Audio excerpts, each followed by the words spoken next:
दोस्तों आज हम प्रिज्म के बारे में पढ़ेंगे। हमारा टॉपिक है प्रिज्म। प्रिज्म क्या होता है पहले तो ये देखिए, आपके सामने एक प्रिज्म है। प्रिज्म बेसिकली अगर देखा जाए तो दो त्रिभुजाकार पृष्ठों, एक त्रिभुज आपके सामने दिख रहा है और एक त्रिभुज पीछे, ठीक, दो त्रिभुजाकार पृष्ठ होते हैं इसमें और एक आयत, दो आयत और नीचे एक आयत है। तीन आयताकार पृष्ठ जिसपे मेरी उंगलियां हैं, तीन आयताकार पृष्ठ हैं और दो त्रिभुजाकार पृष्ठ, इनसे घिरा हुआ समांग, समांग मतलब एक जैसा पारदर्शी माध्यम, पारदर्शी मतलब आर पार रोशनी जाने की इसमें कैपेबिलिटी हो, अंदर जा सके रोशनी। तो तीन आयताकार पृष्ठ और दो त्रिभुजाकार पृष्ठ से घिरा हुआ समान पारदर्शी माध्यम क्या कहलाता है? प्रिज्म कहलाता है। या ऐसे बोल लीजिए, प्रिज्म किसे कहते हैं? एक आयताकार पृष्ठ ये हो गया, एक समतल पृष्ठ, दूसरा समतल पृष्ठ ये हो गया। किसी कोण पर झुके हुए, किसी कोण पर देखो दोनों झुके हुए हैं, दोनों के बीच का कोण देखो क्या है? दोनों आयताकार पृष्ठों के बीच का कोण ये एक आयताकार पृष्ठ ये, एक आयताकार पृष्ठ ये, दोनों के बीच का कोण यही तो होगा। तो किसी कोण पर झुके हुए दो समतल पृष्ठों से घिरा समांग पारदर्शी माध्यम क्या कहलाता है? प्रिज्म कहलाता है। तो ये हो गई प्रिज्म की डिफिनेशन। डिफिनेशन क्या है? दो किसी कोण पर झुके, किसी कोण पर झुके, किसी कोण पर झुके दो समतल पृष्ठों से घिरा समान मतलब होमोजीनियस, होमोजीनियस और पारदर्शी, समान और पारदर्शी मतलब ट्रांसपेरेंट,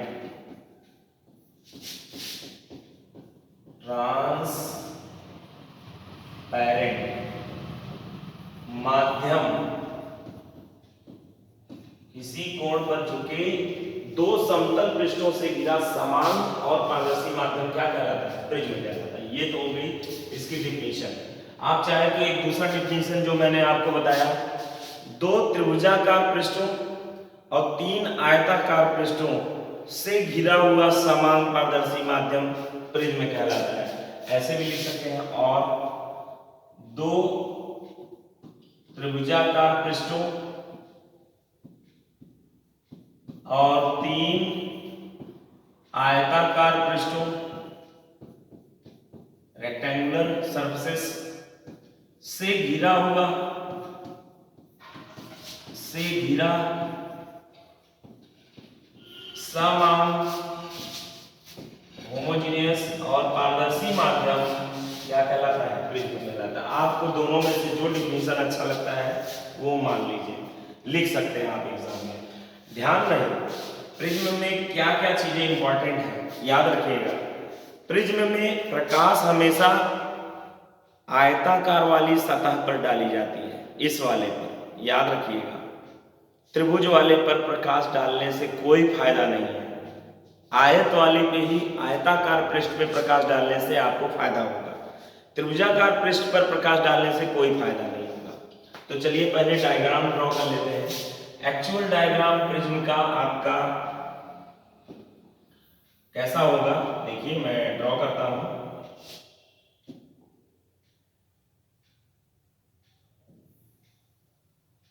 एक ट्रायंगल आगे वाला हो गया, दूसरा ट्रायंगल आपका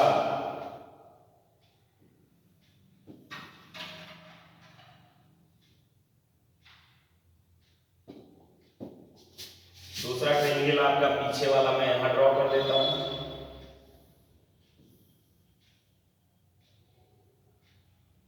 ठीक, अब दोनों ट्रायंगल के शीर्षेस जो शीर्ष हैं उनको मिला देंगे हम शीर्षों को।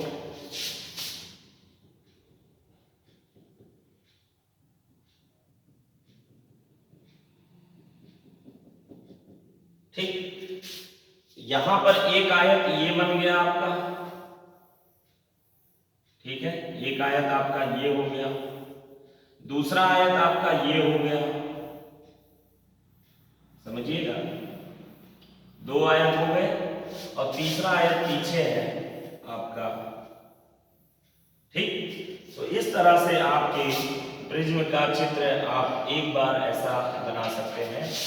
बार बार हम इस चैप्टर में प्रिज्म का ये चित्र नहीं ड्रॉ करेंगे, हम प्रिज्म का वही चित्र ड्रॉ करेंगे जो हमारे लिए काम का है। पूरा प्रिज्म का ये डायग्राम ड्रॉ करने की जरूरत नहीं है। हमेशा प्रिज्म का हम वो डायग्राम ड्रॉ करते हैं जिससे हमें फायदा हो। फायदा कैसे? याद रखिएगा, अभी मैंने बोला था लाइट हमेशा आयताकार पृष्ठ पर डाली जाती है, इस पृष्ठ पर। इस पृष्ठ पर डालने से कोई फायदा नहीं होगा, क्योंकि ये त्रिभुजाकार पृष्ठ आपस में समांतर है, पैरेलल है, और ये दोनों पृष्ठ जो आयताकार पृष्ठ हैं वे किसी कोण पर झुके हुए हैं। आयताकार पृष्ठ किसी कोण पर झुके हुए हैं, इसीलिए तो फायदा है आयत पे प्रकाश डालने का। त्रिभुजाकार पृष्ठ किसी कोण पर नहीं झुके हुए हैं, वो प्लेन है, आपस में पैरेलल है, समांतर है, इसलिए इन पे प्रकाश डालने का कोई फायदा नहीं होगा। आप देख लीजिए, समझने के लिए देखिए, अगर आप त्रिभुजाकार वाले पृष्ठ पर प्रकाश डालेंगे तो सीधा निकल जाएगा, कोई पद, जैसे अभी लाइट ऐसे जा रही है, त्रिभुज लगा दीजिए, वहीं के वहीं जाएगी लाइट, कोई परिवर्तन नहीं होगा। बट आयताकार पृष्ठ पे अभी लाइट जहां जा रही है, देखिए, अगर आप आयताकार पृष्ठ लगा दीजिए, देखिए किरण जाके कहां चली गई, नीचे मुड़ गई। डाल ऐसे रहे, बट प्रिज्म लगाते ही किरण कहां चली गई, नीचे की ओर बेंड हो गई। इसीलिए मैं आपसे कह रहा हूं आयत वाला पृष्ठ पर ही हम प्रकाश डालेंगे, त्रिभुज पर तो नहीं डालेंगे। अब हमारे लिए प्रिज्म का डायग्राम पूरा बनाना जरूरी नहीं है, मैं कह रहा हूं केवल आप जो जरूरी है वो डायग्राम बनाइए। अब जरूरी कौन सा डायग्राम है प्रिज्म का जो हर बार हमें काम आएगा, बताइए। हाँ, देखिए, आयत वाले पृष्ठ पे प्रकाश डालेंगे तो सामने से कैसा लगेगा? सामने से ऐसे प्रकाश जाएगा आयत वाले पे तो लगेगा त्रिभुज के इस सरफेस पे गिर रहा है, ठीक है। तो हम केवल त्रिभुज ही ना बना दें, पूरे प्रिज्म को बनाने की जरूरत ही नहीं। मतलब कुछ ऐसा मैं कह रहा हूं, जरा ध्यान दीजिए। आज के बाद प्रिज्म के लिए चित्र, कोई भी प्रिज्म हम बोलेंगे, चित्र आपको यही बनाना है, पूरा डिटेल चित्र ये नहीं बनाना है। और प्रकाश जब डालेंगे तो हम उसके इस फेस पर, ये फेस बेसिकली रेक्टेंगुलर है, देखिए जरा इससे कंपेयर कीजिए, ये त्रिभुज बन गया, पीछे वाला त्रिभुज कहाँ है, इसके अंदर है, ठीक। आयताकार सरफेस ऐसे गया होगा, उसी पे प्रकाश ऐसे जा रहा है, तो पूरा बनाने की जरूरत नहीं है। प्रकाश हमेशा किस पर डाला जाएगा? आयताकार पृष्ठ पर, इसलिए आयताकार पृष्ठ पर जा रहा है प्रकाश। और आयताकार पृष्ठ पे जब जा रहा है प्रकाश, मेरा काम बन रहा है इतने से, तो मैं पूरा क्यों बनाऊं? बात समझ में आ गया होगा। अब देखिए, अब हम थोड़ा सा, आपको ये बात क्लियर हो गई है, लाइट ऑलवेज किस पे हम इंसिडेंट करवाएंगे? आयताकार पृष्ठ पर, ये बात आपको क्लियर है। दूसरा, ये बात आपको समझ में आया होगा कि प्रिज्म का कौन सा डायग्राम ड्रॉ करेंगे? पूरा डायग्राम नहीं, 3D डायग्राम नहीं ड्रॉ करना है, इसे आप 3D कह लीजिए। इसमें आपको लेंथ, विड्थ, हाइट तीनों, बट इस डायग्राम में 2D डायग्राम है प्रिज्म का। और फ्रंट व्यू कह सकते हैं इसे, सामने से आपको प्रिज्म कैसा दिख रहा है वो डायग्राम आप देख लीजिए, ये ठीक। आप दोनों में से कौन सा ड्रॉ करेंगे? ये वाला, क्योंकि इससे ही आपका काम बन जाएगा। इसमें आपको समझ में आ रहा है, लाइट आयताकार पृष्ठ पर जानी है, इस पृष्ठ पर, तो लो गई गई। आपको महसूस करना है कि ये त्रिभुज पर नहीं गिर रही है, ये आयताकार सरफेस पे, रेक्टेंगुलर सरफेस पे गिर रही है। इतने से ही आपका काम बन जाएगा। तो चलिए, लाइट हमेशा आयताकार पृष्ठ पर गिरेगी। अगली बात, आप हमेशा प्रिज्म का कौन सा डायग्राम ड्रॉ करेंगे? 2D डायग्राम ड्रॉ करेंगे, यही काम आएगा आगे, ठीक है।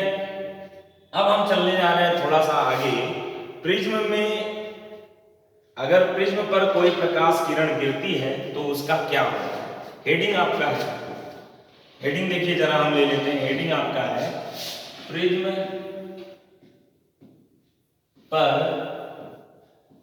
एक वर्णी, एक रंग वाली प्रकाश हम डालेंगे। कैसा प्रकाश डालेंगे? एक रंग, एक वर्णी, मोनोक्रोमैटिक लाइट, मोनोक्रोमैटिक लाइट, एक वर्णी प्रकाश। प्रिज्म पर एक वर्णी प्रकाश डालने पर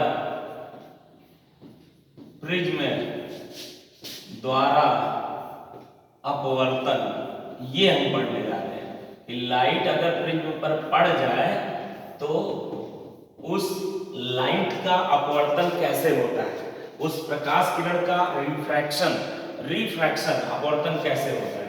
तो चलिए देखते हैं कैसे होता है। मान लीजिए आपके पास एक प्रिज्म है और ध्यान रहे प्रिज्म का डायग्राम कैसे ड्रॉ करना है मैंने आपको बता दिया है। प्रिज्म का डायग्राम ड्रॉ करने के लिए केवल उसका फ्रंट व्यू, सामने से जो व्यू है वही ड्रॉ करेंगे, ठीक है। अब प्रिज्म पर लाइट इंसिडेंट करानी है तो लो भैया लाइट इस पे इंसिडेंट कराने जा रहे हैं। जरा देखिए,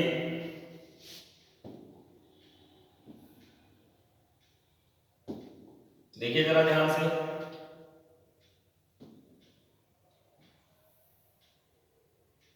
ये हो गई प्रिज्म पर प्रकाश किरण आ रही है, ठीक है, प्रकाश किरण इसमें आ रही है, ठीक है। अब ये आपतित किरण बोलते हैं, जो प्रिज्म पे प्रकाश आ रही है उसे आपतित किरण बोलते हैं, इंसिडेंट लाइट, आपतित किरण, इंसिडेंट लाइट। अब ये किरण का आगे क्या होगा जरा ध्यान से देखिए, ये मोनोक्रोमैटिक लाइट है, एक वर्णी प्रकाश है, मतलब एक रंग है इसमें। मैं एक बात आपको क्लियर कर दूं। अब ये प्रकाश जैसे ही इस पृष्ठ पर पड़ेगी, यहां देखिए क्या है, एयर, यहां पर क्या है, ग्लास, यहां पे अगेन आपका एयर। तो जरा देखिए, जैसे ही प्रकाश किरण आपके इस सरफेस पे पड़ेगी, सबसे पहले यहां पर हम नॉर्मल ड्रॉ कर देंगे। क्या ड्रॉ कर देंगे? अभिलंब, ठीक। अब ये प्रकाश किरण जाना चाहिए था इसको सीधे, बट ये सीधे नहीं जाती है।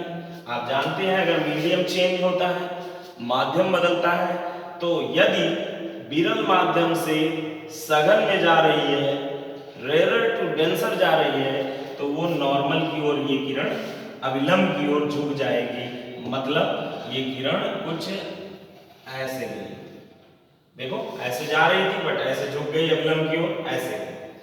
अब ये किरण जैसे ही दूसरे पृष्ठ पर पहुंचेगी, यहाँ फिर से हम अभिलंब ड्रॉ कर देंगे, यहाँ हम फिर से अभिलंब बना देंगे, ये लीजिए अभिलंब बन गया।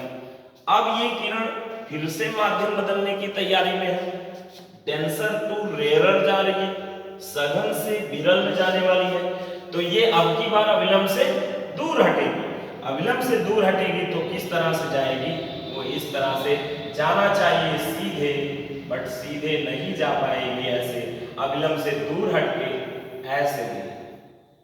मेरी बात समझ में आ गई आपको? तो इस तरह आप जरा गौर से देखिए, प्रिज्म पर जब प्रकाश पड़ता है तो उसका अपवर्तन दो जगह पर हो रहा है। अपवर्तन मतलब माध्यम बदलने पर अपने रास्ते से मुड़ जाना। कितनी बार हो रहा है? 2 बार हो रहा है अपवर्तन, ठीक है। तो ये हेडिंग आपका समझाना था मुझे, प्रिज्म द्वारा किसी किरण का एक वर्णी प्रकाश का अपवर्तन कैसे होता है, ठीक है। इस पूरी डायग्राम को समझने से एक निष्कर्ष आपको क्या निकल रहा है, निष्कर्ष वो मैं लेके रहा हूं, ध्यान से देखिए। पहला ये निष्कर्ष निकल रहा है, कोई भी किरण अगर प्रिज्म पर पड़ती है तो प्रिज्म पर, कांच वाले प्रिज्म पर पड़ती है, कांच वाले प्रिज्म पर पड़ती है, द्रव का प्रिज्म हो सकता है। कुल मिला जुला के याद रखिएगा, अंदर वाला माध्यम जो प्रिज्म का है वो कैसा होना चाहिए? सघन, मतलब इसका अपवर्तनांक बाहर वाले से ज्यादा होना चाहिए। वायु का अपवर्तनांक n कितना होता है? 1। ग्लास का अपवर्तनांक होता है n 1.5। अब ये सी बात है, देखिए आपको समझ में आ रहा होगा, ग्लास का अपवर्तनांक वायु से ज्यादा है। तो याद रखिएगा, अगर प्रिज्म जो कि सघन हो बाहर की तुलना में, तो उस पर प्रकाश डालने पर हमेशा वो किरण आधार की ओर, प्रिज्म के बेस की ओर झुक जाती है। याद रखिएगा ये बात। तो आपको यहाँ पर एक चीज ये बहुत अच्छे से समझ में आ गई होगी, प्रिज्म हमेशा आपतित किरण को कहाँ की ओर झुकाता है? आपतित किरण को आधार की ओर, आपतित किरण को अपने आधार की ओर, आपतित किरण को अपने बेस की ओर, आधार की ओर झुका देता है। ठीक है, आधार की ओर झुका देता है। याद रखिएगा, अब ये बहुत इंपॉर्टेंट चीज है। और या तो ये कहो कि प्रिज्म आपतित किरण को हमेशा विचलित कर देता है, और किधर की ओर विचलित करता है? आधार की। आपतित किरण को अपने आधार की ओर झुका देता है या आधार की ओर विचलित कर देता है, मोड़ देता है, आधार की ओर डेविएट कर देता है, आधार की ओर विचलित कर देता है या मोड़ देता है, विचलित या मोड़ देता है या डेविएट कर देता है। ठीक है, चलिए इतनी बात आपको यहां से क्लियर हो गई। और ये तभी होगा आधार की ओर मोड़ेगा। याद रखिएगा, क्लास 10th के लेवल पे अगर बात करें तो इतना याद रखिए, अंदर का माध्यम ज्यादा सघन। अगर 12th में देखेंगे तो ऐसा भी IIT JEE के एग्जाम में ऐसा भी सवाल आया हुआ है जिसमें बाहर का मीडियम ज्यादा सघन है और प्रिज्म जिस चीज का बना है उसका अपवर्तनांक कम है। अगर ऐसा है, अगर इसका अपवर्तनांक कम हो जाए तब ये किरण ऐसे जाने के बजाय, जब ये किरण ऐसे जाएगी, ऐसे ऐसे ऊपर की ओर जाएगी, आधार की ओर तब नहीं मुड़ेगी। मेरी बात समझिए, बस इतना जाने रहिए, आप क्लास 10th के लेवल पे हमेशा आधार की ओर मोड़ती है।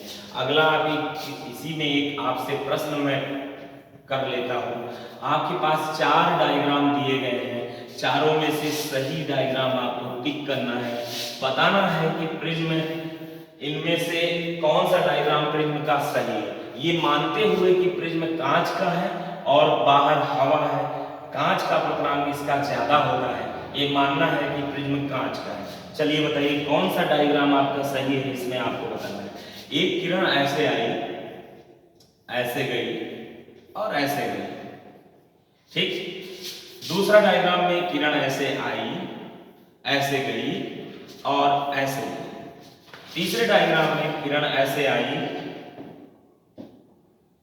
तीसरे डायग्राम में किरण ऐसे आई और किरण आपका यूं गई और किरण ऐसे जाने के बाद सीधा निकल गई। चौथे डायग्राम में आपका किरण ऐसे आई और ऐसे गई और उसके बाद ये किरण आपका ऊपर की ओर तो मैंने बना दिया है, ये किरण ठीक है अंदर की ओर ऐसे निकल गई। चलिए ठीक है, अब ये बताइए नॉर्मल सिनेरियो में, नॉर्मल केस में इसमें डायग्राम कौन सा सही है? ऑब्वियस सी बात है, किरण अपने आधार की ओर को झुकाता है प्रिज्म, तो ये वाला डायग्राम आपका सही हो जाएगा। ये भी केस पॉसिबल है, बट ये वाला केस हम इसके जगह पे हम दूसरा कुछ ड्रॉ कर देते हैं। चलिए जैसे हम मान लेते हैं इस डायग्राम की जगह हम दूसरा डायग्राम ले लेते हैं, बट ये केस भी पॉसिबल है, इसीलिए मैं इसको इरेज कर दिया हूँ।